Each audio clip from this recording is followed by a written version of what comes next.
학자들의 연구에 의하면 자본주의 시장 경제에서 돈이 있으면 95%의 문제가 해결된다고 그랬어요.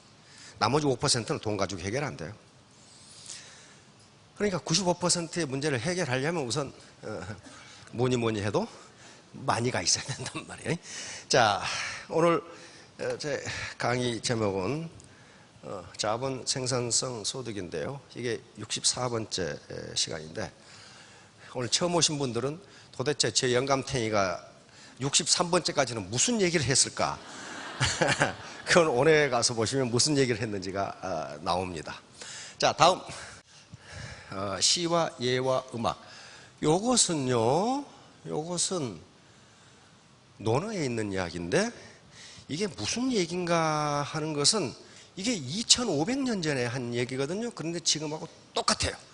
그것은 인간의 교육 단계, 인간의 감성은 변하지 않는다는 거예요. 자, 자왈 흥어시. 시로서 감흥인데, 흥인데요. 배움에 대한 감흥입니다. 시로서 배움에 대한 감흥을 일으키고, 예, 입어래.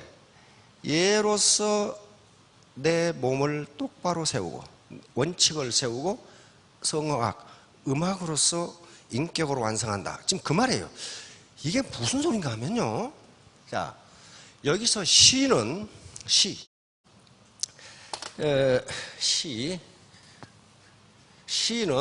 시는 오늘날 우리가 말하는 시가 아닙니다. 시가 아니고 그 사서삼경에 시경이라는 거 있다는 거 아시죠? 사서는 논어, 맹자, 대학, 중용을 사서라고 했고 이 조선왕조 500년을 지배한 겁니다. 삼경은 시경, 서경, 역경, 주역을 삼경이라고 그래요. 그런데 시를 왜 경이라고 했을까 하는 문제예요. 경이라는 것은 이 경이라고 하는 것은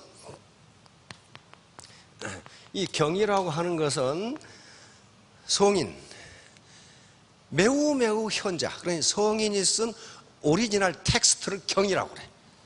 오리지널 텍스트, 논어, 이거 경이란 말이에요. 시경, 이거 공자가 만들었단 말이에요. 그러니까 경이라고 붙인 거예요. 서경, 이것도 공자가 정리한 것이고, 주역, 역경, 이것도 공자가 거기에 10개의 글을 붙임으로써 이게 최고의 철학서적이 돼버린 거예요. 그래서 거기다 전부 경이라고 붙인 거예요. 성인이 지은 오리지널 텍스트예요.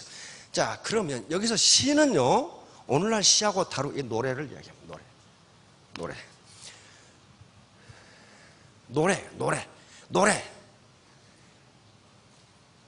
유치원에 들어가면 글 공부해요, 수학 공부해요, 노래해요? 노래부터 시작해요. 우리 유치원 하면서 학교 종이 땡땡땡 그러면서 다시 말하면 노래를 통해서 배움에 대한 감흥을 일으키는 거예요. 그러니까 2500년이랑 똑같다는 거예요. 만약에 꼬맹이한테 유치원에 갔더니 글 공부시켜, 영어 공부시키고 수학 공부시키면 가겠어요? 안 가. 노래를 통해서 친구와 사귀는 법, 어른에 대한 예절, 말, 동물 이름 이런 것들을 배우는 거예요. 그게 흥미가 있으니까 배움에 대한 감흥을 일으키는 게 노래예요. 노래. 그래서 시경은 무슨 책이다? 노래책입니다. 가요집이에요. 가요집이에요. 가요집이라고, 가요집.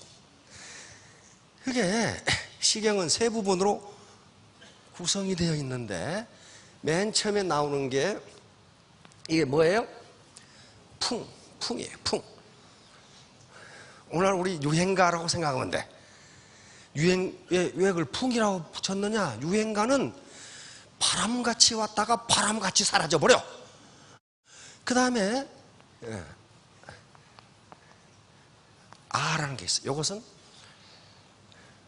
군주 또는 고급 관료들이 연애할 때 연주하던 음악이에요.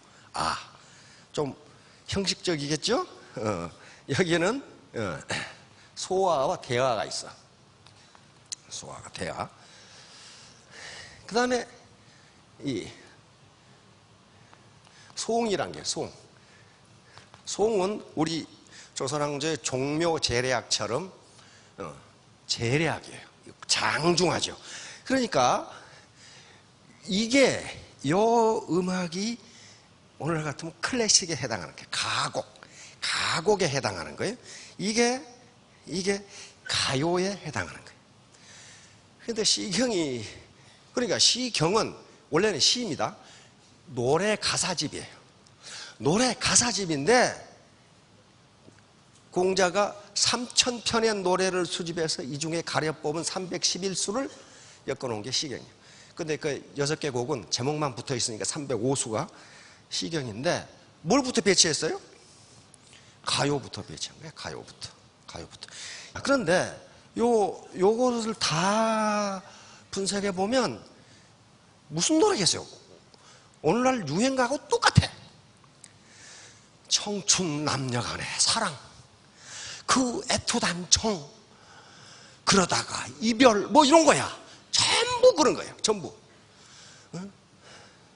사랑하지 말 사람을 사랑해가지고 뭐 전부 그런 거야. 어쩌면 그렇게 가사가 똑같은지 몰라. 지금하고.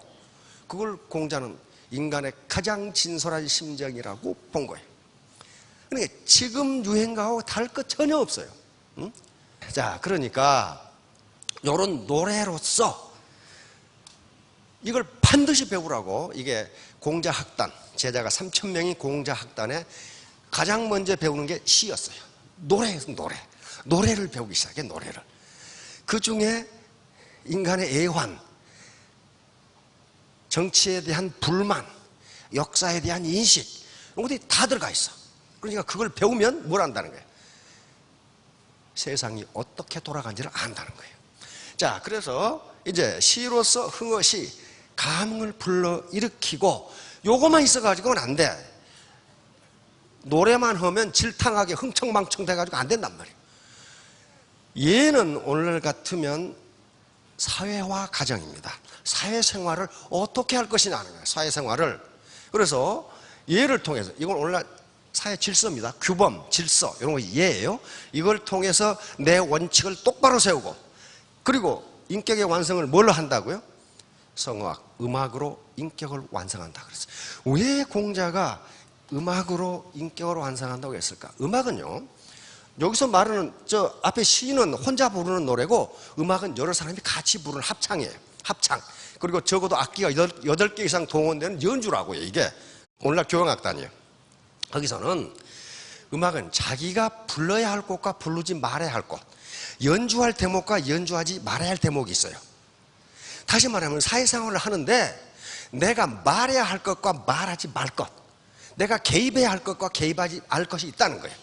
그걸 지키지 않고 자기가 연주하고 싶다고 아무데나 연주하거나, 연주하기 싫다고 자기가 연주해야 하는 부분을 안 하거나 그러면 사회의 조화가 깨져서 사회가 제대로 돌아가지는 않는다는 거예요. 그러니까 그런 걸 배워서 인격을 완성한다 일어났어요. 인격을 완성한다. 이제 이건 2000년 된 책에 있는 거 아닌데 어쩌면 이렇게 이걸 잘 묘사해야 돼. 거기에 이런 말이 있어요. 시는 지를 표현한 것으로, 지는 마음속의 뜻이에요. 마음속의 뜻 표현한 것으로 마음속에 있으면 뜻이 되고, 그것이 말로 하면 시가 된다. 그렇죠? 정이 마음속에 움직여 언어로 나타나고, 말로 나타나고, 말로 부족하기에 차탄하고, 차탄한 글을 쓰다가 그게 차탄이에요. 이게 말로 뭐라고 표현을 못해. 그러니까 그래 놔서 그냥 차탄하고, 그 다음에 차탄으로 부족하기에 노래를 하고, 그 다음에 노래를 행해도 부족하기에 자신도 모르게 손으로 춤을 추고, 자기의 감정을 지금 표현하는 것이란 말이에요. 발로 뛰는 수무족도가 나타나는 것이다. 이게 시와 노래와 춤을 정확하게 이렇게, 이게 2000년 전의 책이에요. 지금 2000년 전의 책에 이렇게 정확하게 묘사를 해놨어. 그러니까 2000년 전의 인간이나 지금이나 감정이 똑같다는 거예요. 헤겔, 독일의 철학자죠. 헤겔 뭐라 했어요? 음악적인 것이 곧 시적이고, 시적인 것이 곧 음악적인 것이다. 프리드리히 헤겔이. 요거 역시 2500년 전에 공자가 편집한 얘기 중에 악기라는 게 있어요. 악기. 음악에 대한 걸 써놓은 거예요. 여기 한 챕터가 악기인데요. 기가 막히게 써놨어요. 여기 이런 말이 있어요. 악은 천지의 조화이고 얘는 천지의 질서이다. 악은 하늘의 이치로 만들어지고 얘는 땅의 법칙으로 만들어진다. 그래서 잘못 만들면 어지러워지고, 다시 말하면 법을 잘못 만들면 천하가 어지러워지는 거예요. 그리고 잘못 지으면 난폭하게 된다. 음악을 잘못 작곡해 놓으면 난폭하게 돼요. 그러니까 천지의 도리에 밝은 이후에 비로소 예약을 일으킬 수 있다. 그래서 공자가 예약 문화를 정착시키려고 하는 게 이런 거였어요. 천지의 조화와 인간의 질서를 어떻게 만들 것이냐. 자, 요건 임마누엘 칸트의 말을 패러디한 겁니다. 음악이 없는 예는 공허하고 예가 없는 악은 맹목적이다. 음악에 질서가 없고 규칙이 없다면 그건 맹목적이다. 칸트의 이야기입니다. 자, 다음. 자, 요거예요. 이게 에테미 사업의 전부예요. 자, 나 개인이 됐건 우리 센터가 됐건 성공은 세 가지 조건밖에 없어요. 오게 하라, 머물게 하라, 다시 오게 하라. 이게 아니면 안 돼요. 나 지금 파트너를 좌우에 붙여야 되는데 안 와. 왔다가 가버려. 한 번 가면 영원히 빠이빠이야. 어떻게 크냐고. 어떻게 안 크게 돼 있어요. 이때 사람을 끌어당기는 힘, 이걸 흡인력이라고 부릅니다. 흡인력. 끌어당기는 힘이야. 사람의 마음을 끌어당기는 겁니다. 사람의 마음을 끌어당기는 힘을 흡인력이라고 부르는데, 흡인력은 두 가지로 이루어집니다. 하나는 인격이고 또 하나는 능력이에요. 인격이 아무리 훌륭해도 무능력한 사람한테는 끌려가지 않습니다. 능력이 아무리 좋아도 인격적으로 존경할 만한 사람이 아니면 그 밑에 들어가지를 않아요.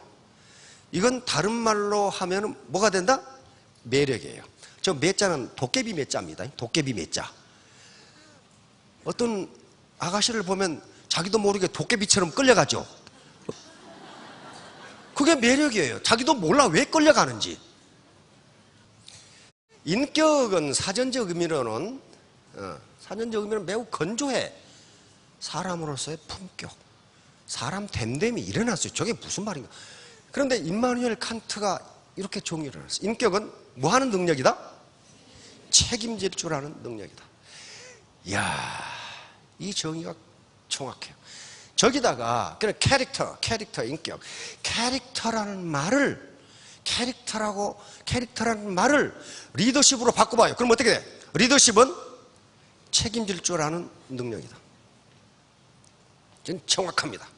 저게 인격이에요. 책임질 줄 아는 능력이다. 내가 파트너를 모집해서 동반성공 합시다. 그렇게 말했다면 파트너의 책임을 어떻게 해야 된다? 파트너를 어떻게 해야 된다? 성공시키도록 책임져야 된다. 나만 내 주머니만 채우면 그건 리더가 아니에요. 그건 인격자가 아니란 말이에요. 그리고 내 말을 내가 책임져야 돼. 오늘은 이 말 했다가 내일은 저 말 했다가 그럼 뭐예요? 말에 책임을 지지 않는 거예요. 그 사람은 인격적으로 문제가 있다. 그건 리더십에 엄청난 결함이 있다. 자, 이게 무슨 자예요? 믿을 신자예요. 믿을 신자. 사람 인변에 말씀은 찬 거. 믿을 신자는 어떻게 만들어진 거냐 하면 내가 한 말이 후에 내 행동으로 증명되는 걸 신이라고 그랬어. 내 행동으로 증명되는 거. 그러니까 내 말이 후일 내 행동으로 증명이 되지 않으면 어떻게 되는 거예요? 불신. 믿지 못한다. 증언이라는 얘기예요, 신은. 그러니까 오늘은 이렇게 말했다가 내일은 저렇게 말했다. 그럼 뭐가 맞는지 모르잖아요. 그럼 뭐 어때요? 신뢰하지 않아요. 신뢰하지 않으면 불신이 되고 곧 그것이 인격의 결함이 있다는 걸 나타낸다. 그럼 어때요? 오지 않는다. 머물지 않는다. 다시 오지 않는다. 이렇게 돼버린 거예요. 이게 문제는 이제 능력이에요, 능력. 능력이 뭐냐 하는 거예요. 능력이. 오늘날 능력은 두 가지로 나눕니다. 심리학자들, 학자들은 하나는 인지 능력이에요. 인지 능력. 이걸 cognitive capabilities. 인지 능력이라는 것은 무엇을 빨리 이해하는 능력. 그러니까 마케팅 플랜을 설명했는데 어떤 사람은 하루 만에 이해하고 어떤 사람은 이틀 만에 이해하고 이해하는 속도, 그 다음에 기억력, 판단력, 설명력, 이것을 인지능력이라고 그래요. 인지능력. 마케팅 플랜, 지금 로얄 클럽 중에는요, 마케팅 플랜을 6개월 만에 이해한 분이 있어. 도대체 저 말이 무슨 말인지를 모르겠다 이거야. 근데 어떤 사람은 1시간 만에 이해하는 사람이 있어. 그것이 인지능력의 차이예요. 그런데 오늘날 4차 산업혁명이 진행되면서 인지능력은 거의 필요가 없게 돼가고 있어요. 왜 그래요? 뭐가 나왔어요? 인공지능이 나왔어요. 인공지능보다 기억을 더 많이 한 사람 나와보라 그래. 인공지능 중에 예를 들면 하나가 컴퓨터인데 컴퓨터보다 더 많이 저장되어 있는 사람 나와보라 그래. 없어요. 그래서 앞으로 인지능력은 인간의 사회적 성공을 설명하는데 그렇게 크게 문제가 되지 않는다. 네. 이세돌 9단, 바둑 9단이면 입신입니다. 거의 신이에요, 신. 몇 수 앞을 내다보죠. 그런데 알파고한테 지잖아요. 그래도 이세돌 9단을 한 번 이겼어. 그렇죠? 세계 최고라는 커세는 어때요? 중국에. 다 져버려. 다시 말하면 제가 미국에 있을 때만 하더라도 미국의 전자공학자들 그랬어. 모든 것은 프로그램 되지만 바둑은 프로그램이 불가능하다 그랬거든. 왜? 경우의 수가 너무 많아. 너무 많아. 그런데 그게 가능하게 된 거예요. 앞으로 양자 컴퓨터가 나오면 더 가능하게 될 거라고요. 다시 말하면 지금 알파고 같은 경우도 세계 최고의 바둑 기사들이 둔 바둑의 그 기보를 수만 개를 입력하고 있는 거예요. 거기다가 알파고 대 알파고로 둔 바둑의 기보를 3천만 개를 집어넣었어요. 그러니까 인간이 이길 수가 없어요. 그 인지능력이에요. 그 인지능력. 그러면 이제 인지능력이 있으면 뭐가 있겠어요? 비인지능력이 있단 말이에요. 비인지능력, non-cognitive capability. 이것은 인지능력과는 관계가 없는 거예요. 도덕성, 종직성, 끈기, 열정, 다른 사람에 대한 배려, 공감 능력, 이 인지능력과 아무 상관없어요. 그렇죠? 열정 이런 것들이라는 게 끈기도 능력입니다. 오래 버티는 거. 열정도 능력이에요. 머리 좋은 사람이 끈기 있느냐? 끈기 없어요. 오히려 반비례하는 걸로 나타났어요. 머리 좋은 사람은 끈기가 없어. 그러니까 마케팅 플랜을 1시간에 이해하느냐, 하루 만에 이해하느냐, 6개월 만에 이해하느냐가 중요한 게 아니고 얼마나 끈기 있게 달라붙느냐 하는 게 성공의 키포인트라는 거예요. 그래서 4차 산업혁명이 되면 될수록 이건 인지능력은 사회적 성공에 크게 기여하지 못한다. 지금 어지간하면 이제 각국어 다 우리 휴대폰에 나올 거죠? 그냥 번역하면 바로 나오니까 이제 번역사들이 또는 통역관들이 지금 골머리를 다 없어져. 그거 필요 없는데 여기도 하면 되는데. 그게 인지능력이에요. 그러니까 우리가 애터미 사업을 하는 데 있어서 성공하려면 뭘 가져야 된다? 비인지능력을 가져야 돼. 비인지능력. 열정, 끈기, 다른 사람에 대한 배려, 다른 사람에 대한 공감 능력. 다시 말하면 공감대라는 건 뭐예요? 파트너의 아픔을 내 아픔으로 느낀다는 거예요. 파트너의 가난을 내 가난으로 느낀다는 거예요. 그렇게 되면 어떻게 돼요?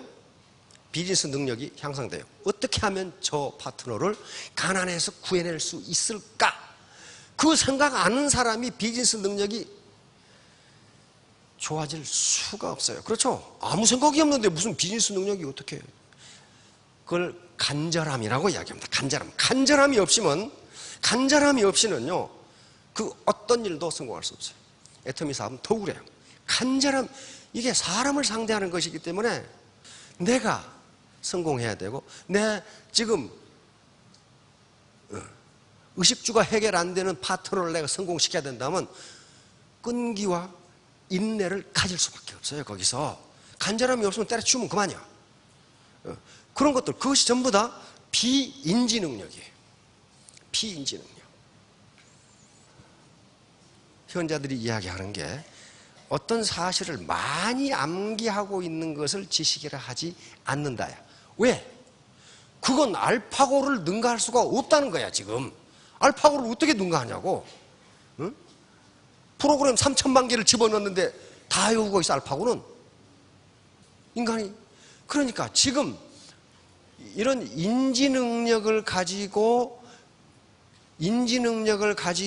그걸 교육의 중점으로 삼는다. 그 말은 무슨 말이냐면은 불도저 군단이 몰려오는데 삽질할 뭐 가르치고 있는 거예요. 삽질할 뭐 가르치고, 그 삽질해 가지고 뭐 할 거야 지금? 안 된다는 거예요. 그래서 이 인지 능력보다 비인지 능력을 키우라는 거예요. 비인지 능력 키우는 건 누구 책임이에요 이거? 자기 책임이에요. 열정과 끈기, 공감 능력, 부하의 아픔을, 파트너의 아픔을 내 아픔으로 느끼는 거, 파트너의 가난을 내 가난으로 느끼는 거, 파트너의 성공을 내 성공으로 느끼는 거, 이게 비인지 능력이란 말이에요. 이게 있으면 성공한다는 거예요. 이게 있으면 성공. 이게 제 이야기가 아니고 지금 학자들이 공통된 견해예요. 이 시대에는 인지 능력은 알파고가 다 한다는 거예요. 알파고가. 그러니 인간이 기를 수 있는 거. 알파고는 끈기가 없어요. 알파고가 할 수 없는 것이 인간과 인간의 휴먼 터치, 휴먼 네트워크라는 거예요. 그래서 4차 산업혁명 시대에도 애터미는 살아남는다고 우리는 결론을 내리고 있습니다. 왜? 알파고는 사무실에서 앉아서 하는 일은 잘해. 알파고는. 그런데 돌아다니면서 하는 일은 못해. 언제 지가 여기까지 와가지고 누구 만나서 어떻게 할 거냐고 지금. 왜? 그걸 입력시켜줘야 되거든. 프로그램 시켜줘야 돼. 근데 그걸 다 치고 요놈이 어디를 돌아다니는지 몰라요. 그래서 살아남을 수 있다고 보는 거예요 지금. 자, 오늘 결론은 흡인력은 인격과 능력이에요. 인격은 책임을 질 줄 아는 능력이야. 책임을 져야 돼. 내 말에 대해서, 내 스폰서에, 파트너에 대해서 책임을 져야 된다고. 그게 없으면 인격적이라 할 수 없다. 그리고 거기에 인격 캐릭터를 리더십으로 바꿔도 똑같아요. 리더십은 책임을 질 줄 아는 능력이다. 자기 말에, 자기 행동에, 내 파트너에 책임을 지면 그 사람은 리더십이 있는 거예요.